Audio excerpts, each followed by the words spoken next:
Abbiamo una stata reunião junto com o ministro-presidente, junto com uma delegação de Honduras, que estava na Aruba para fazer algum trabalho de algum produto que a Aruba tem, e especialmente nas duas islas similares em grandura de quantidade de gente, e também está basada na bajo turismo, e não tem problema similar que a Aruba tem, que é waste management, isso é sushi que nós produzimos, e landfill e nang da denang afang nang Honduras anda besta explorando hopi outra maneira como para desassi de nang sushi quando produzir a base diário e nang estava pensando para den método hopi mais inovativo e nang abin em contato com Incinerator, companhia de Inglaterra que está deliver Incinerator e nang de UK Inglaterra abisa referindo para bem Aruba, na Aruba não tem incinerator instalado de incinerate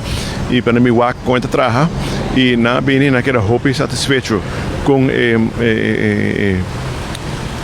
incinerator tá traja e tá produzir tá se que mais sushi tem limpo e de maneira responsável para saúde público e na meio ambiente e não também perseguir a base de informação que na área de Aruba AWE e de time de DWE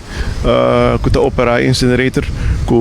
não está perseguir nang projeto aqui nang para comprar 2-3 incinerator para instalar na Honduras rebe isla de Roatan para assim não por aqui mas sushi de maneira responsável e baixar a quantidade de sushi que está subir landfill e será na landfill a término largo. Sim, banda de sair nanta hopi na mencionar que Aruba como role model, isla do Caribe que não que chega no mesmo nível de Aruba, de nível de ordenação, gente gentil, isla tá limpa, bom manter e direção que nós trabalhamos para com o sushi, nanta que também sete solução que tenho para o futuro e que nanta vai estar aqui despesa que bista planta na Aruba, nanta vai sim com um projeto de inserir na isla de Roatan, Honduras.